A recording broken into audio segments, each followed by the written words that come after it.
Welcome back everyone for the final installment of Batman City of Madness, which is issue number 3. When we last left off, Batman had joined forces with the Court of Owls to go to the Below, aided by one of their talons, and save the boy that was kidnapped by the Batman of the Below. It starts off with Alfred narrating that ultimately this story is about a boy that loses his dad and resorts to a life of rage. We then see the office of a Dr. Arkham, who is trying to help all his patients get better mentally, but gruesomely, one of his patients had gone and killed his wife. His son, Arthur, couldn't process it and ends up in Arkham himself, where Arkham the doctor, not the place, thinks he'll be able to fix his son, but he tries every method and still fails to heal him. Batman and the Talon are moving through the Twisted City and fighting some of his enemies, and of course the Talon wants to take them all out permanently, so they're no longer a threat, but Batman's strict no-killing rule won't allow it. The Talon says that these people aren't even real, so it shouldn't even matter, but Bruce doesn't really buy that. They continue on and realize that this place isn't exactly a copy, it's more of a fever dream drawn by a child in distress. If this were supposed to be an exact copy, then where are the rest of the rogues gallery? The streets seem to be completely empty. Then all of a sudden, the people of Gotham from below rush out and try to take out the Batman. But they're interrupted by Killer Croc of below, which is actually just a literal giant crocodile. Batman is able to take him out, and the Talon is like, "You definitely killed some of those people down there when Killer Croc collapsed, you know that, right?" He thinks Batman is a bit of a hypocrite since he's causing a bunch of destruction, but not really taking responsibility for any of the people hurt in the wake of his destruction. Since it wasn't his intention, doesn't really mean he's not responsible for it. Batman snaps at Talon though and asks what this place really is. He knows that the Talon knows more than he's letting on, but before Talon can actually answer, they're interrupted when he sees inside Arkham. All of the rogues gallery has been killed. The only person left is actually Harvey Dent of below. Batman pieces together that this man was the voice inside of real Harvey's head, and luckily this Harvey knows what's going on. Not only that, but everyone there actually knows what's happening, they just don't speak of it. He said that as the city grew, so did its people and its leaders. Eventually the Owls were the ones to take the power, but they were unsatisfied and they found a way to make it to the above.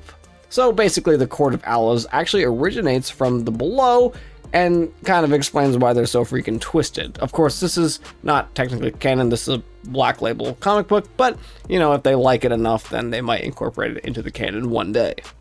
The Talon is pretty fed up with the conversation at this point and decides that he can actually take it from here. So he starts a fight with Batman, landing some pretty good blows in before Batman kicks him down a giant pit in the asylum. Batman turns to Harvey and is wondering why, if everyone else is crazy, why is he helping? Harvey takes Batman to the body of Bruce Wayne, who the Batman of below killed, and Harvey's like, "That was my friend and Batman killed him because he was just trying to help me." Batman is like, "What? Wait, what? Who the hell is Batman of below then?" He tells Batman that basically when Dr. Arkham couldn't save his son, he made a bargain with an entity that he didn't really understand. He wanted to heal his son, essentially taking his pain away, and what the demon did was instead replace Arthur with some incomplete copy that was basically just a shell of a human, and then took the real Arthur below. So even though that copy didn't have any trauma, it didn't really have a soul either. The demon fed on pain though, and eventually the boy's pain at losing his mother began to fade a bit, so the demon started creating new horrors that would lead the boy to continually feel pain, feeding the demon, which is how this whole entire world got started. But now he's got to go save the boy that was recently kidnapped, who's being encouraged to kill his father's murderer, and of course bring more pain to the world, because killing the person that killed your father doesn't really make you any happier. It just makes you feel maybe a slight sense of justice, and you move on, but you're also still incredibly unhappy, and it doesn't really solve anything. Batman gets there just in time to stop the kid from doing something he'll regret, but the Batman of below intervenes and is able to overpower Batman. Luckily though, Harvey steps in to allow Batman time to escape. He goes to the boy and he's like, look, you don't have to do this. I'm gonna trust you so you can trust me. And he actually takes off his mask, revealing his own face. With that, the boy is able to fight off his dark urges and comes back to the light. When Batman turns around though, some morphed monstrosity is standing there behind him, and Harvey is kind of enveloped in that and is like, the Talon placed a big bomb in us, so you're really gonna have to get out of here immediately. There's no time to save literally anyone. The only person you actually may be able to save is the boy from the real world. Batman asks the real Arthur to come with him, though he ends up refusing since this life is basically all he's ever known. Batman doesn't have any time to argue further though, and he takes the Batman of Below's Batwing and quickly escapes with the boy that was kidnapped through the portal to the world above. Then we get back to Alfred's narration, and he's talking about how the real killer of the boy had gotten arrested thanks to the help of Batman's investigation, and that the boy was able to get some real actual help with, a therapist and deal with the trauma that he had experienced. The Court of Owls remained pretty much the same, so eventually they'll have to be dealt with too, and Batman also went to the real Harvey trying to help him better himself since he seemed to actually kind of want to get better.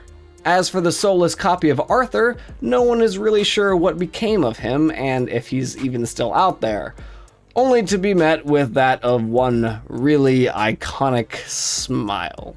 But for now, at least Alfred is just glad that Bruce made it home safe, because they were really foreshadowing a dark demise of the Caped Crusader. But that is going to end this City of Madness. Overall, I really enjoyed this, and I thought it tied together rather nicely in the end. Of course, it definitely sets up a sequel with the Owls still out there and doing their whole manipulating thing, and now we even have a literal soulless Joker out there that will surely embody the spirit of madness. I hope you enjoyed this too, but let me know what you thought down in the comments. I'm Keegs, and I will catch you all next time for some more comic book content.